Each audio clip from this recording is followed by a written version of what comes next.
নমস্কার বন্ধুরা, আপনারা সবাই কেমন আছেন? আশা করি খুব ভালো আছেন। তো বন্ধুরা, আজকের ভিডিওতে দেখাবো এরকম বোগেনভিলিয়া গাছ আপনারা কিভাবে ফাইনাল টবে রিপোর্টিং করবেন। তো এই যে গাছটাকে দেখতে পাচ্ছেন, এই গাছটার বয়স হলো টোটাল 10 মাস। তো যখন আমি গাছটা কিনে এনেছিলাম তখন গাছটা ঠিক এরকম ছোট্ট ছিল। কিনে আনার পর আমি এরকম 6 ইঞ্চি টবে প্রথম প্রতিস্থাপন করেছিলাম। তবে 6 ইঞ্চি টবে প্রথম প্রতিস্থাপন করেছিলাম, কিন্তু মাটির পরিমাণটা ঠিক এরকম অনুযায়ী রেখে আমি প্রতিস্থাপন করেছিলাম। তার কারণ কি, আমার কাছে 5 ইঞ্চি টব ছিল না, আর 5 ইঞ্চি টবে কিন্তু এই গাছগুলো প্রতিস্থাপন করার একদম সঠিক টব হবে। আর আমি এই এই পর্যন্ত মাটি দিয়ে এই গাছটাকে বসানোর পর এই গাছটাকে রেখেছিলাম টোটাল 4 মাস। 4 মাস রাখার পর আবার ফের আমি রিপোর্টিং করেছি এই টবেই। তবে যেমন সিম্পল গাছ রিপোর্টিং করে ঠিক যতটা পরিমাণে মাটি দিয়ে, সেটা আপনারা এখানে দেখতে পাচ্ছেন। এইভাবে আমি মাটি দিয়ে গাছটাকে রিপোর্টিং করেছিলাম, মানে জল রাখার মতো জায়গা রেখে রিপোর্টিং করে দিয়েছি। আর এখন এই গাছটা এখানে আছে 6 মাস, মানে দ্বিতীয়বার যখন রিপোর্টিং করেছি তখন থেকে বয়স হলো 6 মাস। টোটাল গাছটার বয়স হলো 10 মাস। তো এবার আমি গাছটাকে ফাইনাল টবে রিপোর্টিং করব, মানে এটা হচ্ছে 3বার রিপোর্টিং হবে।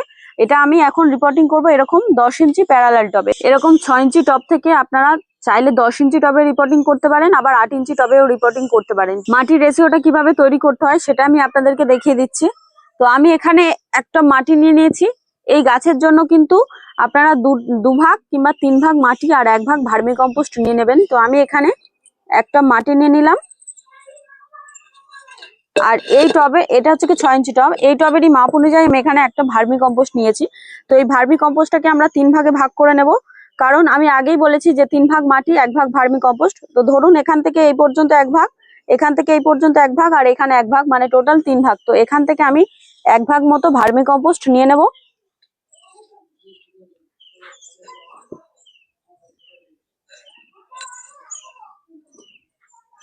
আমি এখানে 1 ভাগ ভার্মি কম্পোস্ট নিয়ে নিয়েছি।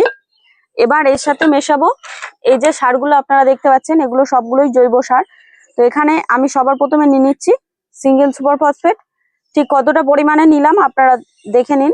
আর সিঙ্গেল সুপার ফসফেট ঠিক যতটা পরিমাণে নিলাম তার থেকে একটু বেশি পরিমাণে নিয়ে নিলাম হাড়কুচি। এবার হাড়কুচিটা ঠিক যতটা পরিমাণে নিয়েছি তার থেকে একটু কম পরিমাণে নিয়ে নিলাম এখানে সিংকুচি।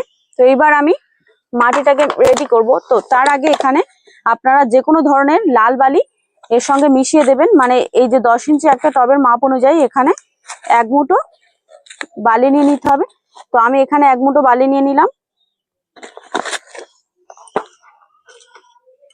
এবার এই মাটিটাকে খুব সুন্দরভাবে রেডি করছি। আর এইভাবে যদি আপনারা মাটিটাকে রেডি করেন, আপনারা নিশ্চিন্তে এই বর্ষার সময় গাছটাকে খোলামেলা যে কোনো জায়গায় রাখতে পারেন।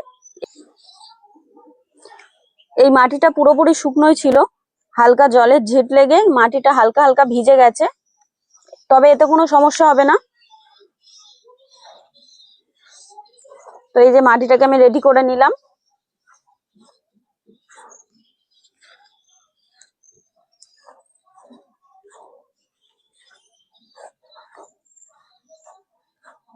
মাটিটা রেডি করে নিয়েছি।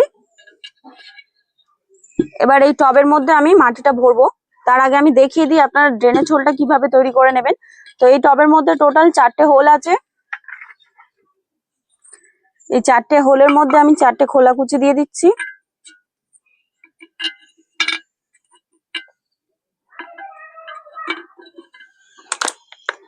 দেওয়ার পর এখানে কিন্তু আপনারা সিন্ডার অথবা বালি চালান যে নুড়িগুলো হয় ওইগুলো দিয়ে দেবেন। তো আমার কাছে এই মুহূর্তে নেই, তো আমি সেই কারণে এখানে শুধু বালি দিয়ে দিচ্ছি।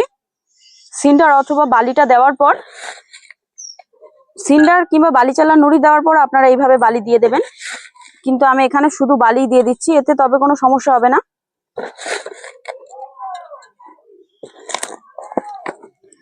আর এইভাবে যদি আপনারা ড্রেনেজ হোল তৈরি করেন, আপনাদের গাছ কিন্তু নিশ্চিন্তে জল খেলেও আপনাদের গাছের মাটিতে কোনো রকম জল দাঁড়াবে না। এই যে আমি টবের মধ্যে মাটি দিয়ে দিলাম। এবার আমি গাছটাকে খুলে নেব, টব থেকে বার করে নেব।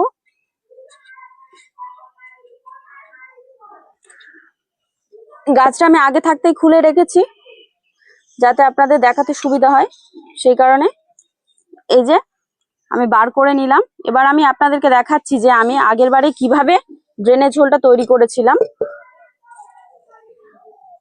এই যে দেখুন কতটা বালি দিয়েছিলাম।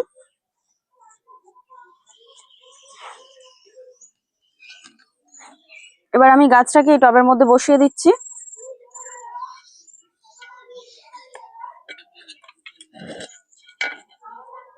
একদম মিডিল পজিশনে বসিয়ে নিয়েছি। এবার চারিপাশ দিয়ে মাটি দিয়ে ভরাট করে নেব।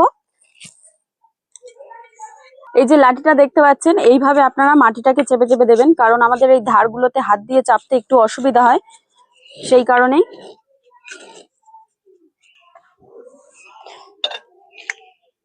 তো এই গাছটা আমাদের পুরোপুরি ভাবে প্রতিস্থাপন হয়ে গেছে। এবার আমি গাছের গোড়ায় জল দিয়ে দিচ্ছি।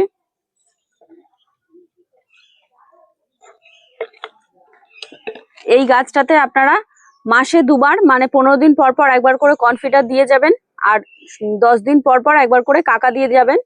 এছাড়া গাছে কোনো কিছু দেওয়ার প্রয়োজন নেই। এই কাকা আর কনফিডারটা আপনারা গাছের পাতায় স্প্রে করবেন। আর গাছের গোড়ার মাটিতে কি কি দিতে হবে সেটা আমি একটা শর্ট ভিডিও করে আপনাদেরকে দেখিয়ে দেবো। এছাড়াও গাছের গোড়ায় আপনারা খোল পচানো জল দিয়ে যাবেন 10 দিন পর পর একবার করে।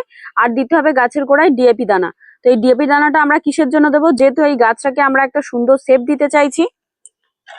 এই যে আমি এখানে 4টে লাঠি নিয়ে নিয়েছি, এই লাঠিগুলো চারিদিকে 4টে পুঁতে জিআই তার দিয়ে সুন্দর একটা শেপ দেবো। ডালগুলোকে এলোমেলো ডালগুলোকে টেনে টেনে চারিদিকে সাজিয়ে সাজিয়ে বেঁধে দেবো।